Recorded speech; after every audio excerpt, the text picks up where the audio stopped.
mucho peso. Servir y amar. Servir y amar. Los podemos tratar de definir nosotros, pero muchas veces mezclamos nuestra definición con nuestros pensamientos, nuestros sentimientos, todo lo que es de nosotros.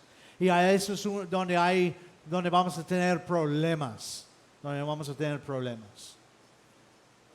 Y la verdad, servir y amar no son sugerencias, son mandamientos. Son mandamientos. No es si te sientes bien, no es si algo te pasa. No.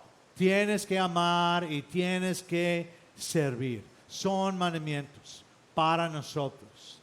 Y ninguno de los dos, otra vez en esto, y ninguno de los dos bíblicamente se basan en los sentimientos, sino en actitud y hechos. Actitud y hechos.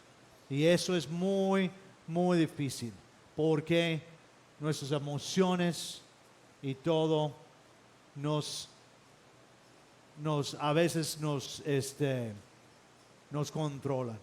Entonces eso es muy, muy difícil. Yo lo encuentro muy difícil muchas veces de hacer esto, servir y amar por mis emociones. Entonces eso es muy difícil. Entonces yo creo que es igual para todos nosotros, diferentes emociones que tenemos. Muy bien, versículo 7, Gálatas capítulo 5, versículo 7. Ya ahí estamos siguiendo con lo que hablamos la semana pasada un poquito, y después vamos a entrar en esta idea de servir y por medio del amor. Dice ahí en el 7, ustedes corrían bien. ¿Quién les estorbó para no obedecer a la verdad? Entonces, ustedes corrían bien. Muchas veces Pablo usaba los deportes, y especialmente esto de correr. En varias diferentes cartas él usó esta idea de correr. Y él decía, ustedes corrían bien, que estaban bien. Incluso vamos a ver ya después Gálatas 1:6, donde él dice, me asombro de que están dejando las cosas porque lo habían aceptado y estaban corriendo bien. Hay que recordar que la vida cristiana no es una carrera de 100 metros. La vida cristiana y la vida en sí es un maratón. Es un maratón. Y tenemos que seguir corriendo, y por eso no es correr. A veces tenemos que correr rápido, pero la mayoría del tiempo debe ser que estamos corriendo, trotando ahí por la vida. Y lo interesante de este versículo, esta pregunta va con lo que él dice. Ustedes corrían bien, y luego dice, ¿quién les estorbó para no obedecer a la verdad? ¿Quién les estorbó? Tienen la idea de que en esos tiempos pues también tenían las Olimpiadas, y eso mayormente mucho tenía que ver con correr. Y cuando él dice, ¿quién les estorbó para no obedecer a la verdad? Es que alguien se mete enfrente de alguien. Lo han visto donde están corriendo. Ahí están corriendo y de repente alguien se pone enfrente de alguien para estorbarle. Y hasta a veces se ponen al lado y alguien enfrente para estorbar a la persona. Y yo me imagino que está hablando de hasta tumbar a la otra persona o hacer algo para que no pueda estar corriendo como debe correr. Entonces él dice, ¿quién les estorbó? Pero no hablando del correr exactamente, no el correr físicamente. ¿De qué está hablando? Dice, ¿quién les estorbó para no obedecer la verdad? Para no obedecer la verdad. Interesante que no dice, ¿quién los estorbó para no creer lo que deben creer? No dice eso. Dice, ¿Quién les estorbó para no obedecer a la verdad? ¿Dejaron de creer la verdad? Sí. Ya lo hemos visto a través de todo Gálatas, que vino este grupo de judaizantes diciendo que ustedes pueden tener la salvación y la justificación a través de circuncidarse y a través de obedecer la ley de Moisés. Hablando de la justificación, y ya comenzaron los Gálatas a creer lo que ellos estaban predicando, y en eso estaban estorbando. Dejaron de creer la verdad y por consecuencia no se puede obedecer. Cuando uno comienza a no tener la convicción correcta, eso nos lleva a la obediencia incorrecta. Tienes que tener la convicción correcta. Estamos hablando de la fe, porque la fe en griego y en hebreo significa convicción. Entonces, si nosotros no tenemos la convicción correcta de todas las cosas de Dios, y si fallamos en una cosa, no nos va a estorbar en lo que es obedecer correctamente, completamente. Entonces, convicción correcta nos lleva a la obediencia correcta, la obediencia correcta. Sigue ahí en el versículo 8 y dice, tal persuasión no proviene de aquel que los llamó. Entonces, esa palabra es interesante en griego, es paismone, lo que es persuasión, que es interesante porque la raíz de esa palabra es petho, que es la misma raíz de la palabra pistis, que es convicción. Entonces, está hablando de persuadir, convencer. Entonces es lo mismo, la misma idea. Te está llevando a creer otra cosa, a no tener fe verdadera. Te está llevando a eso. Dice, tal persuasión no proviene de aquel que los llamó. No proviene de Yahweh. Dice en el 1:6 de Gálatas, dice, me asombra que tan pronto estén dejando ustedes a quien los llamó por la gracia de Cristo para pasarse a otro evangelio, a otras buenas noticias que realmente no eran buenas noticias porque era imposible. Ellos comenzaron a creer que podías tener la salvación y la justificación a través de las obras. Y es imposible porque Dios requiere la perfección. Y ninguno de nosotros es perfecto. Ninguna persona que vivió aparte de Jesús es o ha sido perfecto. Es imposible. Entonces, era otro evangelio, pero realmente no era buenas noticias. Eran malas noticias realmente. Porque no era posible. Si se están dejando el llamado de Yahweh, el llamado de Dios, para el llamado de los falsos maestros. Los falsos maestros estaban ahí diciendo, es así, es así, es así. Y ellos comenzaron a decir, sí, es así. Estaban escuchando el llamamiento de los falsos maestros. Tal persuasión no proviene de aquel que los llama, Y luego sigue en el versículo 9. Y esta frase famosa dice, un poco de levadura fermenta toda la masa.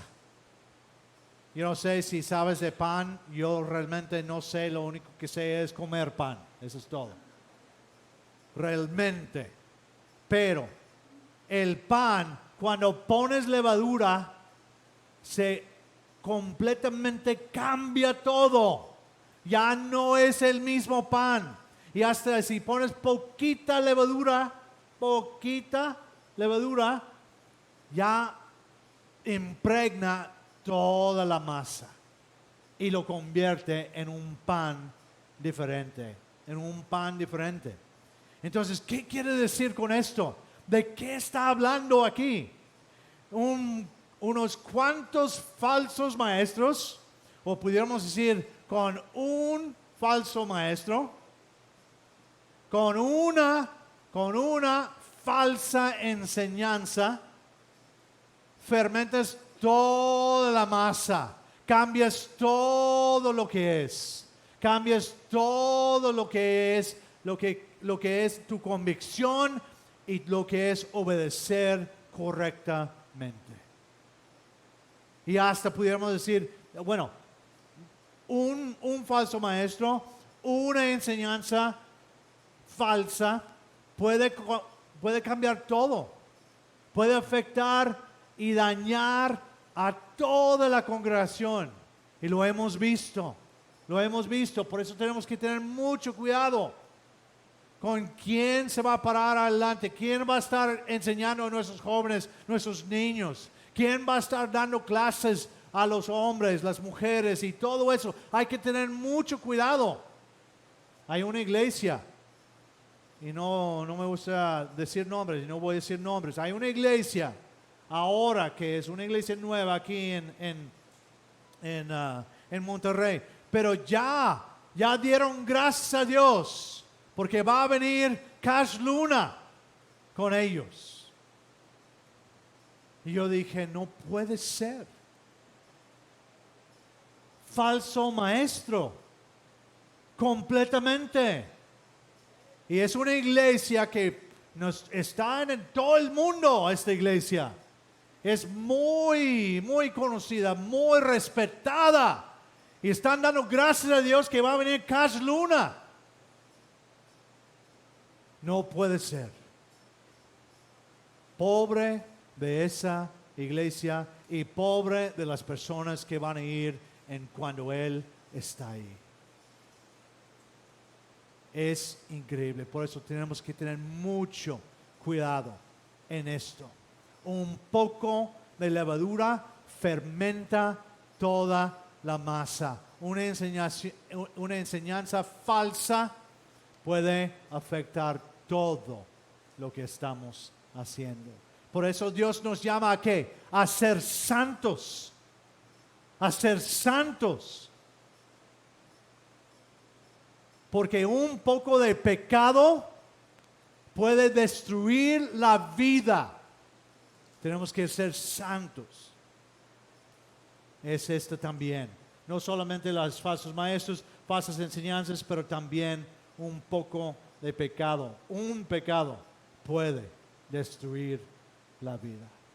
Sigue ahí en el versículo 10 y dice así: yo confío en el Maestro, quien es el Señor, es Jesucristo, ¿verdad? Yo confío en el Maestro con respeto a ustedes, que no pensarán de ninguna otra manera, y el que los inquieta llevará su castigo, sea quien sea. Pablo expresa la confianza en ellos. Bueno, más la confianza en Jesús, ¿verdad? Que Él puede mantenernos donde debemos estar. Pero Él tiene la confianza porque ellos creyeron la verdad en el principio. Y vinieron estos falsos maestros y empezaron a hacer enseñar sus enseñanzas falsas. Y luego los Gálatas comenzaron a creer un poquito de esto. Pero él dice, no se preocupen, yo tengo confianza, yo confío en el Maestro con respeto a ustedes que no pensarán de ninguna otra manera. Habían llegado el momento cuando Pablo dice ya en Gálatas también, que podían decir a Dios, Abba, Padre. Ellos ya habían expresado esas palabras. Entonces, Él tiene confianza que ellos van a reaccionar como deben reaccionar. Como deben reaccionar.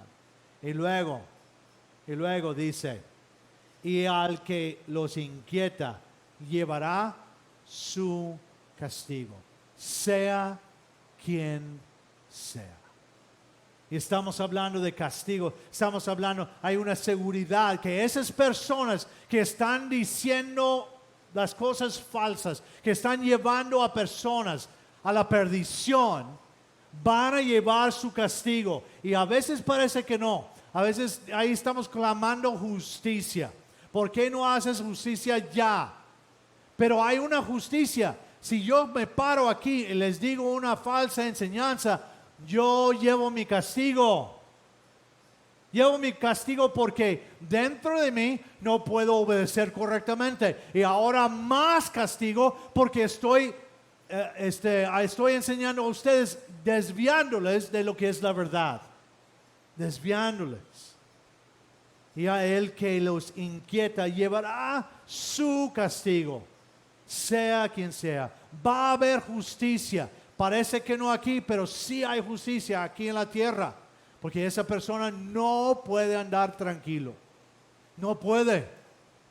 Y ya un día va a haber un castigo más grande. Un castigo más grande, donde no van a estar con Dios para la eternidad. Por eso Cristo dice, van a venir un día y van a decir, sacamos demonios en tu nombre.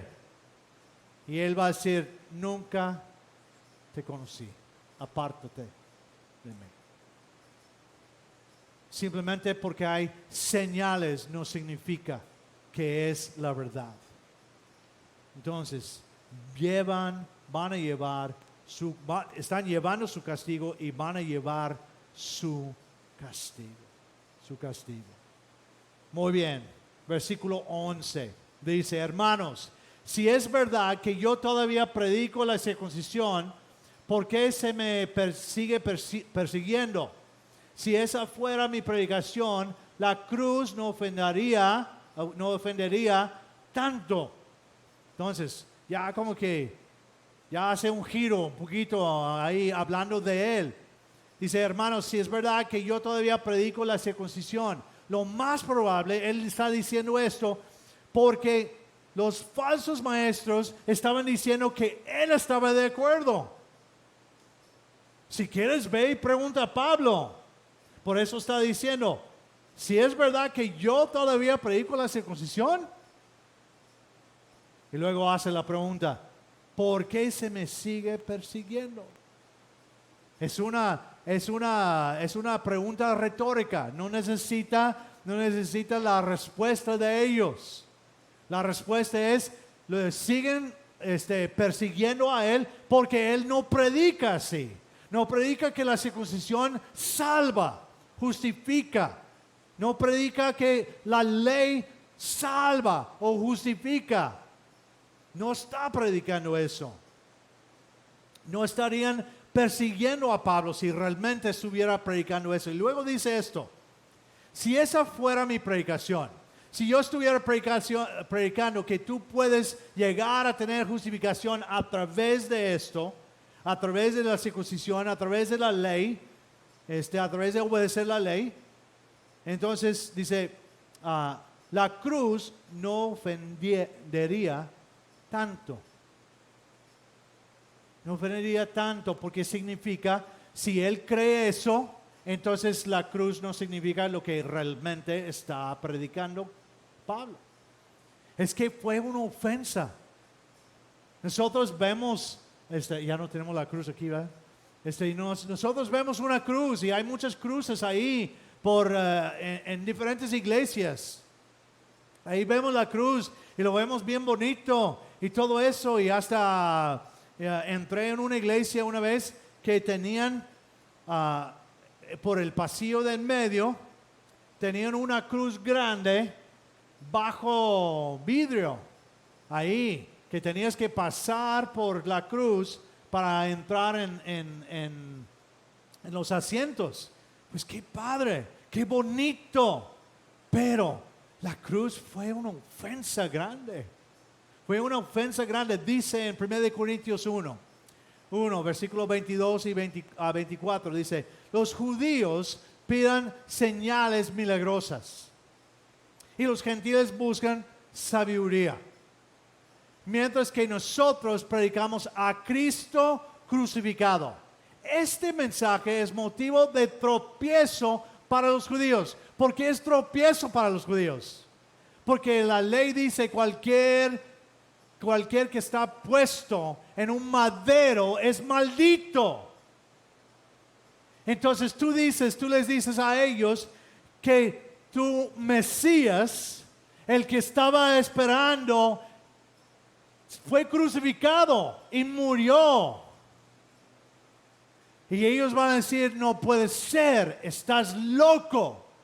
Me ofendes que vas a decir que mi Mesías, el Cristo que estábamos esperando, está así, maldito en una cruz. Están locos.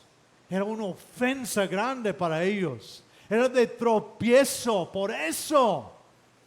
Porque no podían captar en su mente que el Mesías, el Redentor, el que iba a venir a librarlos de la mano de los romanos, estuviera en una cruz, un maldito ahí en la cruz. Ofensa. Entonces, si él hubiera seguido diciendo, bueno, la justificación es a través de la circuncisión, es a través de la ley de Moisés, y sí, murió el Mesías ahí. Bueno, no, pues no sería tan ofensivo, yo creo. Pero todavía ofensivo, increíblemente ofensivo, dice. Y luego dice, y es locura para los gentiles. Los gentiles que buscaban y buscamos sabiduría, inteligencia, buscamos esas cosas y decimos, es una locura. ¡Qué hombre! ¡Qué hombre! Con tanto poder, simplemente, ya dejas lo divino afuera, dejas eso afuera y dices, ¡qué hombre con tanto poder! Tanta habilidad de hablar y mover a la gente. ¿Qué hombre va a hacer eso? Él va a ser como Alejandro el Grande. Y va a venir y va a decir, vamos a derrotar a los romanos. Eso es locura. Es ofensivo. Es increíble. Dice, pero para los que Dios ha llamado lo mismo judíos que gentiles, Cristo es el poder de Dios y la sabiduría de Dios. Amén. Así es. Así es. Entonces, no es la predicación de Pablo. No fue y no es. Y luego sigue con este versículo tan extraño. Dice, quisiera que se mutilaran los que los perturban. Esa palabra mutilaron es apocopto, que literalmente significa cortar y traducido castrar. Entonces, quisiera que se castraron estos hombres. Y parece tan fuerte, y es tan fuerte el dicho ahí. Pero regresando al contexto, regresando a la historia, ahí en ese tiempo había unos sacerdotes de Cibeles, que era la diosa madre de la tierra. La diosa madre de la tierra. Y los sacerdotes de esa diosa se castraban y ponían sus testículos en una caja en honor a ella. Entonces, esto no viene de algo de bueno, yo esperaría que lo castraran. No, viene de ahí, de esa idea que lo que están diciendo ellos, están diciendo que la circuncisión te puede justificar, es igual que esos sacerdotes. Es igual de lo que es lo que no es verdad.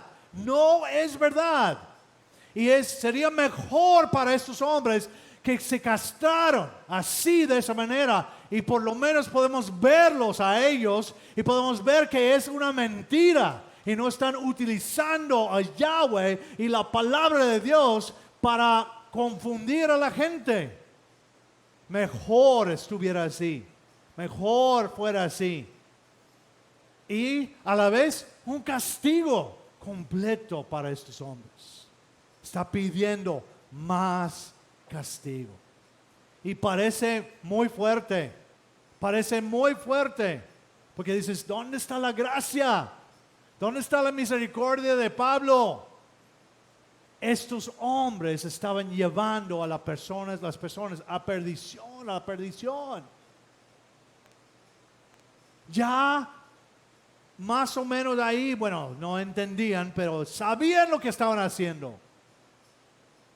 Sabían. Entonces por eso Pablo es tan fuerte con eso.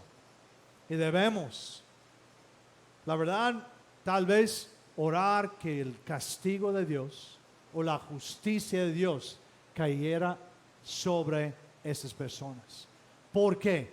Porque es igual cuando Pablo dice en 1 Corintios, ese hombre que se está acostando con la esposa de su padre, entrégalo a Satanás. Y ya vimos en Santiago que ni siquiera debemos orar por ellos. ¿Qué quiere decir? Orar para decir, bueno, que le vaya bien, esperamos que todo está bien. No. Orar por la justicia de Dios es una cosa, porque cuando estás tan hundido en el pecado y las falsas enseñanzas, no hay más que te va a sacar de ahí que algo que te va a despertar. Algunos de nosotros hemos estado hundidos en el pecado, ya practicando el pecado. ¿Y qué nos despierta? Cuando algo feo pasa, cuando por fin puedo abrir los ojos.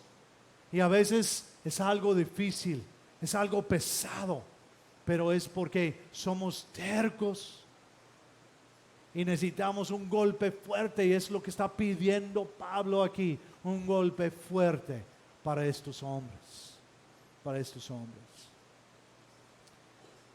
Y ahora vamos a hablar del amor. Después de eso. Le digo, no sé, Pablo ahí, pero así es. Dice, ustedes fueron llamados a la libertad, hermanos. Solamente que no usen la libertad como pretexto para la carnalidad. Más bien sírvanse unos a otros por medio del amor. Ustedes fueron llamados a la libertad. Hablamos de esto la semana pasada. ¿Libertad de qué? Libertad del poder, del pecado y la muerte. ¿Sí? Ya somos libres. Ya no somos esclavos. Si tú tienes a Cristo, si tú tienes fe verdadera en Cristo como tu Salvador personal, único y suficiente. Si tienes esa fe, ya no somos esclavos del pecado, ya no somos esclavos de la muerte. Tenemos libertad. Y eso es increíble. Libertad de la salvación por gracia. No tener que cumplir toda la ley para justificación. No tener que ser perfecto para justificación. Eso es libertad. Sabiendo que mi justificación no depende de mis obras. Ahora, ya sabemos, si uno tiene fe verdadera, te va a llevar a obrar. Eso es correcto. Ahí son los frutos. Ahí es donde vamos a ver si alguien es salvo o no. Libertad de todo eso. Y luego dice ahí, solamente que no usen la libertad como pretexto para la carnalidad. Ese es el problema. Ese es el problema con esa famosa idea que tuvimos en un tiempo, que nada más levantes la mano y ores la oración, ya eres salvo. Qué evangelio tan falso. Tan falso. Y la gente se va por la vida diciendo, pues yo puedo hacer lo que quiero porque soy salvo. Yo levanté la mano, yo hice la oración, el pastor me dijo que yo ya tengo la salvación. Qué falsedad. No estoy diciendo que esa persona que hace esa oración puede llegar a tener la fe verdadera, y cuando está orando puede ser que él tenga fe verdadera, pero se va a probar a través de las obras si uno tiene fe verdadera, porque convicción correcta te lleva a obediencia correcta.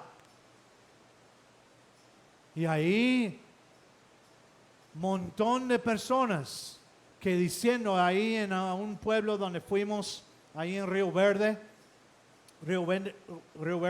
San Luis, fuimos y nos quedamos con un pastor, y sus hijos estaban diciendo que una iglesia de Monterrey fue para allá, comenzó una iglesia, comenzaron a evangelizar, nada más iban con la gente, decían, necesitas a Cristo, tienes que arrepentirte, ¿quieres la salvación? ¿Quieres la vida eterna? Sí. Bueno, haga esta oración. Ok, ya terminaste. Ok, bueno, tú eres salvo. No, que nadie te diga de otra manera. Iban, tú. Y dice ahora que van por Río Verde y dicen que necesitan a Cristo, y aún personas hundidas en el pecado dice, yo ya oré. El pastor o la persona que estaba conmigo dijo, yo soy salvo y nadie puede quitarme la salvación. Qué perdición. Perdición. Ahora, sabemos que la salvación no es por obras. Otra vez, pero tenemos evidencia. Hay evidencia cuando hay obras. Si no hay obras, cuidado. ¿Eres salvo o no eres salvo? Es cuando debes dudar y cuando la persona debe dudar. Porque la duda, ¿qué hace? ¿Qué hace la duda? Te lleva otra vez donde estabas. Si yo no ando bien y tengo dudas y yo digo, bueno, es que he estado viviendo mal, entonces voy a pedir perdón y voy a regresar a tener otra vez comunión con Dios. La duda te lleva ahí. Y a veces decimos, no dudas. No, mejor duda. Hay que dudar. Porque eso nos va a llevar otra vez a los pies de Dios. No aceptándolo cada vez, pero diciendo, no estoy viviendo bien, mis obras no están mostrando que yo soy creyente, entonces, ¿qué tengo que hacer? Tengo que arrepentirme, dar la vuelta de 180 y ir para allá. La duda te lleva a eso. Y si tu libertad, y tú dices, yo soy libre en Cristo, yo puedo hacer lo que yo quiero ahora. Si tu libertad lo usas como pretexto para la carnalidad, cuidado. Cuidado. Porque puede ser que no eres salvo. O puede ser que Dios va a traer un castigo que no te va a gustar.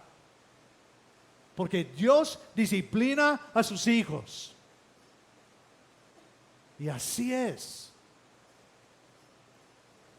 No usen la libertad como pretexto. Y ahora que yo sé que no tengo justificación a través de mis obras, entonces ya nada más tengo fe y luego hago lo que quiero. Ya en algunas semanas, en 2 semanas, vamos a estar hablando más de la carnalidad. Muy bien. Ahí dice, sigue así. Dice, más bien, sírvanse unos a otros por medio del amor. Por medio del amor. En lugar de usar nuestra libertad para satisfacer nuestra carne, lo que yo quiero, debemos servir los unos a los otros. ¿Qué pasa cuando sirves a alguien más? ¿Qué pasa? Tú sales de ti mismo, ya no estás pensando en ti, porque estás sirviendo a los demás. Por eso el grupo que fue a Cuba fue de gran bendición su viaje, porque no estaban pensando en ellos. Bueno, de vez en cuando ya, ahí no puedes hacerlo, pero la mayoría del tiempo estaban ahí para servir a Dios y servir a los hermanos de Cuba y las personas que no conocen a Cristo ahí. Ahí estaban para servirles. Por eso no tenían tiempo para estar pensando en ellos, porque tenían que ir y predicar y hablar y animar y hacer eso. Eso es. Más bien sírvense unos a otros por medio del amor. Ahora, esa última frase, por medio del amor. Vamos a estar viendo esto más, pero esto es importantísimo. Versículo Filipenses 2. Filipenses 2, 3 y 4. 3 y 4. Dice, no hagan nada por egoísmo o vanidad. Más bien, con humildad, consideran a los demás como superiores a ustedes mismos. Cada uno debe no solo, ¿sí? No solo debe velar no solo por sus propios intereses, sino también por los intereses de los demás. ¿Notan algo muy extraño ahí? Cuando hablamos de lo que es amar a otro, lo que es servir a otro, dice, cada uno debe velar no solo por los intereses, sus propios intereses. Es que muchas veces decimos, no, todo para los demás, todos los demás, todos los demás. Es que tú debes amar, no importa lo que está pasando, no importa si están abusando de ti, no importa nada de eso. No. Por eso dice aquí, no solo por sus propios intereses. Entonces debemos velar por nuestros propios intereses. Porque si yo no estoy bien, no estoy hablando del egoísmo, no estoy hablando de la vanidad, estoy hablando de yo estar bien. Por eso el siguiente versículo va a hablar de amar a tu prójimo como a ti mismo. Y amar a mí mismo es que no darme abrazos, ay, te amo, no, ¿verdad? No, aunque veo a algunas personas haciendo eso. No es eso. Amar a mí mismo es obedecer a Dios, es cuidarme. Por eso puse aquí, servir unos a otros por medio del amor no es número uno, darles todo lo que ellos quieren. Es que tienes que amarlos, tienes que darles todo lo que ellos quieren. ¿Quién hace eso con sus hijos? Y si lo haces con tus hijos, por eso son así. No puedes hacer eso. Ni siquiera con tus hijos. Bueno, especialmente con tus hijos. Ahí comienzas. Pero no es servir unos a otros por medio del amor. No es darles todo lo que ellos quieren. No es según mis sentimientos. Ay, es que no puedo decir que no. Es que yo siento algo por ellos. Ay, pobrecitos. Es que no. Entonces ahí por tus sentimientos no es así. No es amar, servir unos a otros por medio del amor. No es según los sentimientos. Y no es no poner límites. Yo he escuchado de mucha gente, es que poner límites no es de cristianos. Eso es mentira. Es una mentira grande. Porque a veces tenemos que poner límites. Si tú crees eso realmente, tú dices, no debemos poner límites, entonces quita el portón de tu casa, quita la puerta principal de tu casa y vives así. Todos pueden entrar, los que quieren entrar. Eso es. ¿Vas a creerlo o no vas a creerlo? Lo creemos hasta que ya alguien me va a hacer algo. Creemos, no debes poner límites con nadie, pobrecitos. No es eso.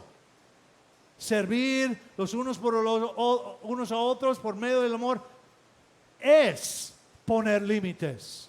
Porque muchas veces necesitan límites. Nosotros necesitamos límites. Por eso tenemos este libro. Nosotros necesitamos límites y todos los demás necesitan límites. Y tenemos que poner límites a veces. Porque la gente abusa. Si alguien viene y te golpea, ¿qué vas a hacer? Vas a poner un límite. Si no vas a ir con la policía, por lo menos vas a decir, ¿dónde está esa persona? Yo no voy a estar. Ponemos límites. Yo digo esto porque a veces tenemos la manera equivocada de pensar de lo que es servir unos a otros por medio del amor. Por eso dice el siguiente versículo, porque toda la Torá, la ley, se ha resumido en un solo precepto.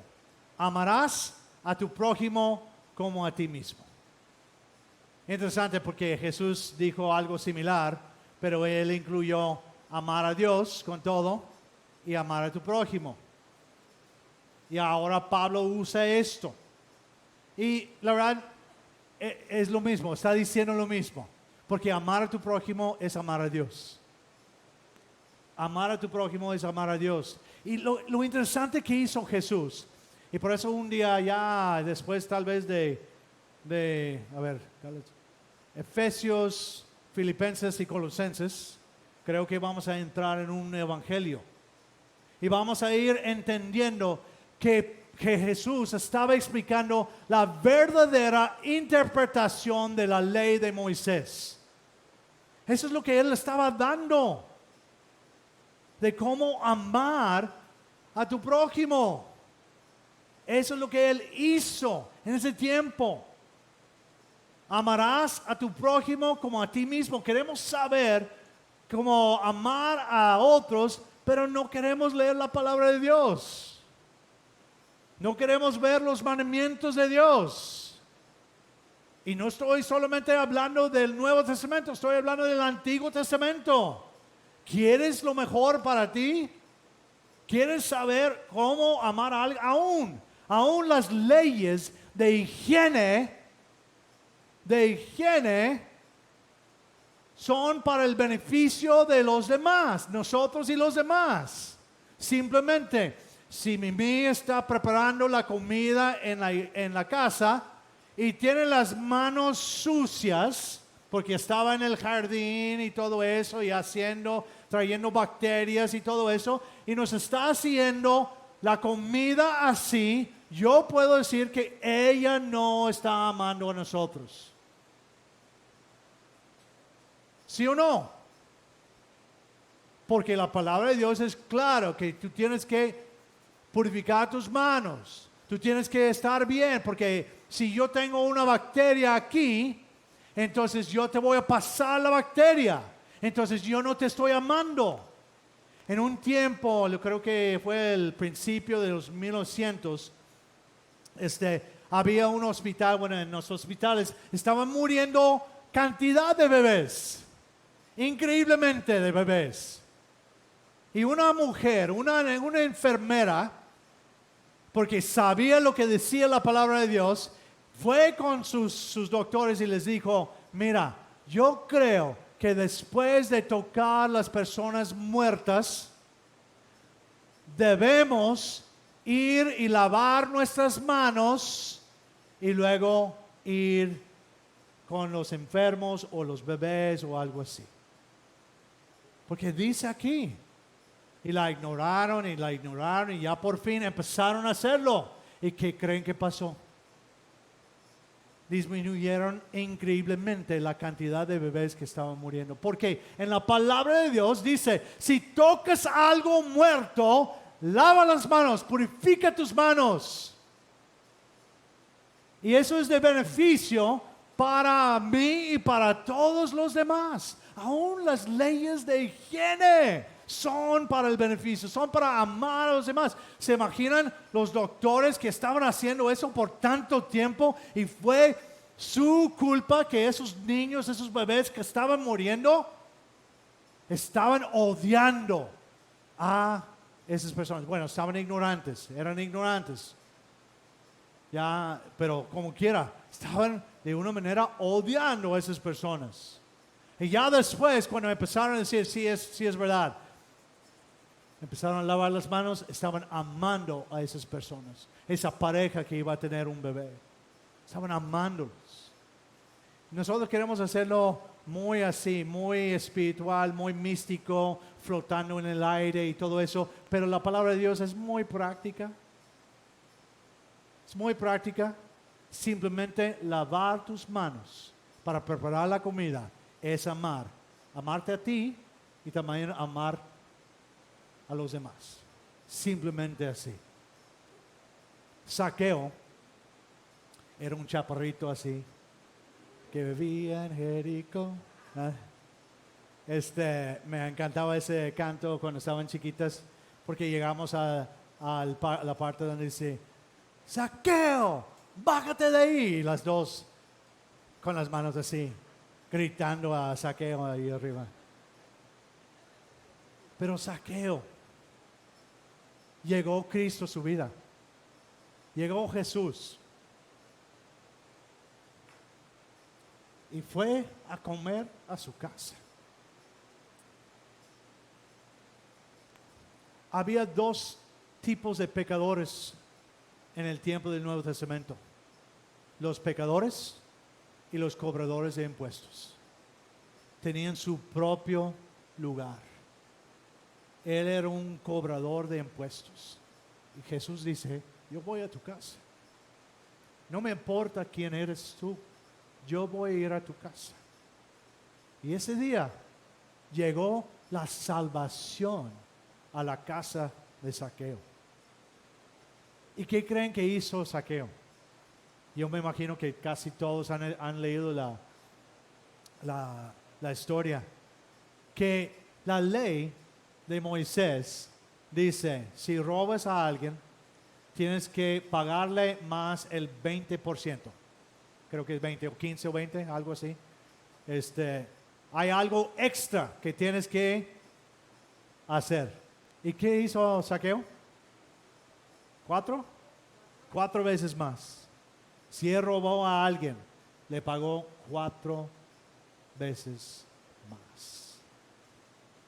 La salvación llegó a la casa de Zaqueo, no porque él dio a ellos, porque él estaba convencido en quién era él. Y a través de amar a todos los demás y por la gracia, es lo que hace la gracia. Tú tienes una ley que te dice, tienes que darle 10, 15, 20% más, y tú ves la gracia y tú dices, ¿sabes qué? Ahí te va, 4 veces más. Y eso es, si no sabemos cómo amar a la gente, a veces decimos, y yo lo he visto, es que tal hermano robó a tal hermano. Bueno, perdónense. No, tú pídele perdón a él y tú tienes que perdonarle a él. Y ya, se queda así. Eso no es amar. Aunque decimos que perdonar es amar. No, ese hermano tiene que pagar lo que debe. Y más debe. Tiene que pagar. Si no, no está haciendo restitución. Y eso es parte de amar. Si yo hago algo a alguien, tengo que hacer restitución. Tienes que hacerlo. Y eso es parte de la ley. Es parte de los mandamientos de Dios. Es parte de lo que tenemos que hacer. Tenemos que hacer. Entonces, amarás a tu prójimo como a ti mismo. Así se resumen todo lo que tenemos en la palabra de Dios. Todo. Y luego sigue, ya vamos a terminar. En el 15 dice, pero si se muerden y se comen unos a otros, miren que no se consuman unos a otros. Pero si se muerden, y esa palabra catestío es la palabra devorar. Entonces, pero si muerden y se devoran unos a otros a través de sus acciones. Y otra vez, en 2 semanas vamos a estar viendo lo que son las obras de la carne. Si muerden y se comen unos a otros, y obviamente hubo un problema ahí. Hubo un problema de carnalidad, hubo un problema de muchas cosas que estaban pasando, no solamente inmoralidad sexual, pero pleitos y todo lo que estaba pasando ahí. Dice, miren que no se consuman unos a otros. Esa palabra analisco es agotar. Literalmente es agotar o destruir. Miren que no están agotando y no están destruyendo unos a otros. Nuestro pecado, nuestra carnalidad destruye a nosotros y a otros que están alrededor de nosotros. Eso es lo que hace. Y vamos a ir viendo desde el 16 al 26. Vamos a estar viendo lo que es la carne y el espíritu. La carne, las obras de la carne, las obras del espíritu. Después de la semana que viene, que es el aniversario, que vamos a estar predicando algo más, tenemos 3 semanas hablando de esos 10, 11 versículos. Porque vamos a describir en detalle cada una de las características. Muy bien. ¿Cómo estamos? ¿Bien? ¿Qué aprendimos hoy? Número uno. Convicción correcta nos lleva a la obediencia correcta. Convicción correcta nos lleva a la obediencia correcta. No tienes que creer lo correcto para poder obedecer correctamente. Número 2. Un poco de levadura fermenta toda la masa. Un falso maestro, una falsa enseñanza, un pecado impregna o puede impregnar a todo lo demás. Puede destruir congregaciones completas. Número 3. No debemos usar nuestra libertad como pretexto para la carnalidad. No, ya no tengo que justificarme a través de las obras. Todo es por gracia. Entonces puedo hacer lo que yo quiero hacer. A cabo es algo pequeño. No podemos usar nuestra libertad como pretexto para la carnalidad. Y número 4. Debemos servir unos a otros por medio del amor. Por medio del amor. ¿Sí? Muy bien, vamos a estar de pie para las preguntas y luego cantamos el último.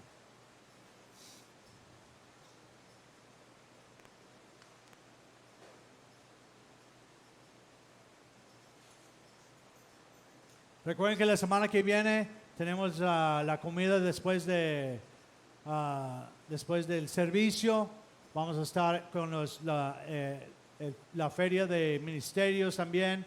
Y ahí en el módulo pueden dar a lo que es el equipo de misericordia. Y también hay información sobre el instituto ahí.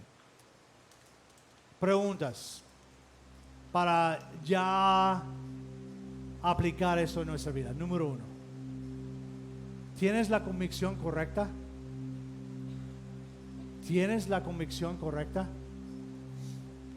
Y tal vez dices, sí, tan fácil. Por eso tenemos que seguir estudiando, comprobando que tenemos la convicción correcta. Dios no quiere,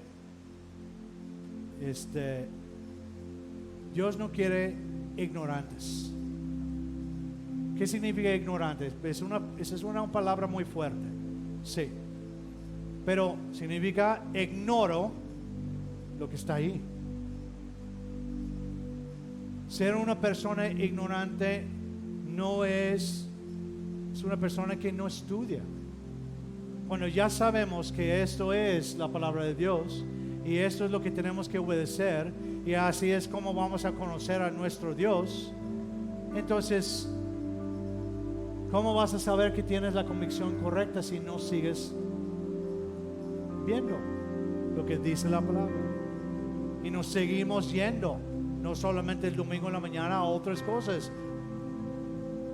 Yo diría, puedes ver muchas cosas en el internet, hay que tener mucho cuidado con lo que estás viendo, pero tenemos que seguir estudiando. ¿Tienes la convicción correcta? Porque eso te lleva a la obediencia correcta. 2. ¿Has estado usando tu libertad como pretexto para la carnalidad? ¿Has estado diciendo yo tengo libertad en Cristo para hacer muchas cosas y es para yo hacer lo de la carne? Cada quien tiene que ver. 3. Y la última pregunta. ¿Estás sirviendo a otros por medio del amor? Y recuerden dónde encontramos cómo amar. Es aquí, en los mandamientos. ¿Cómo amar? Son mandamientos tan pequeños a veces que parecen algo tan insignificante, pero es cómo amar a nuestro prójimo. ¿Cómo vamos a servirnos? A través de ese amor. A través de eso. ¿Estás sirviendo a otros por medio del amor? Toma tiempo ahí en tu lugar. Dile a Dios lo que tienes que decirle. Y luego voy a terminar en oración. Y luego vamos a cantar el último canto.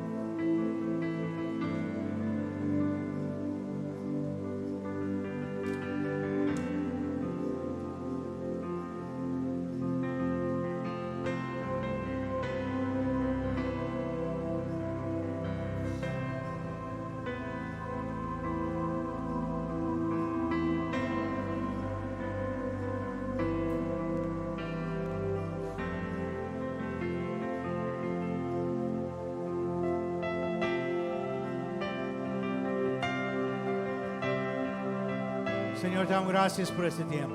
Damos gracias por tu palabra que penetra hasta lo más profundo de todos nosotros.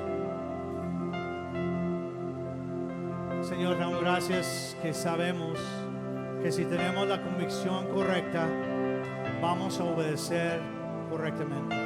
Ayúdanos a no ser ignorantes, sino estudiar más y más tu palabra. Señor, ayúdanos en eso. Ayúdanos a creer realmente lo que es correcto. Señor, también sabemos que un poco de levadura fermenta toda la masa. Ayúdanos a reconocer dentro de nuestra iglesia cuando hay un falso maestro y hacer algo por lo que está pasando en ese momento.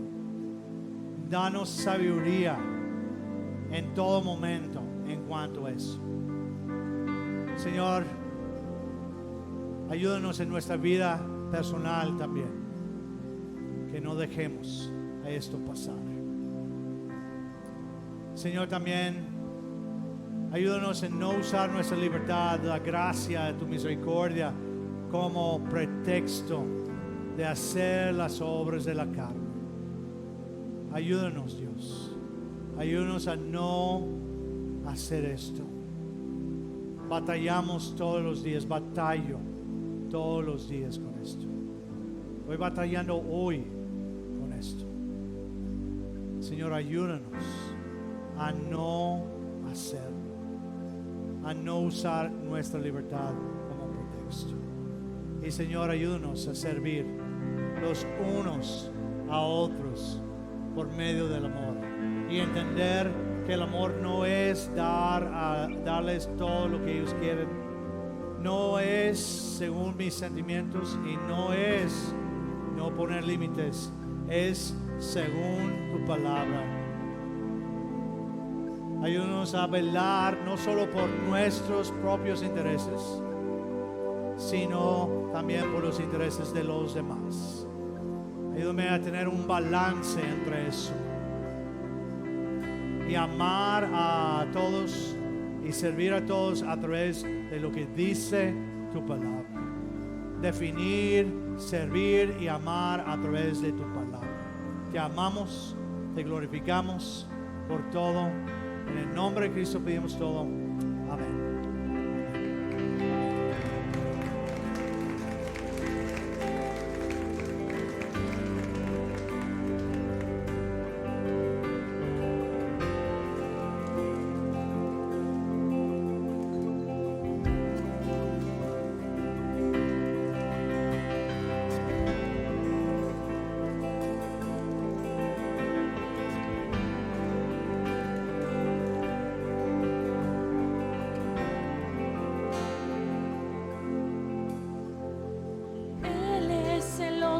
De mí, su amor es tan fuerte como un huracán, me doblo por el viento de su grandeza.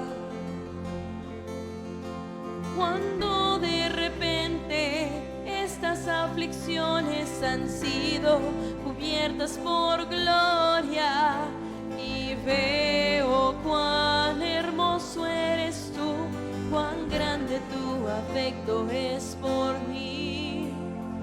Oh, cuánto nos ama Dios, cuánto nos ama, cuánto nos ama Dios.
también lo ama, denle un fuerte aplauso.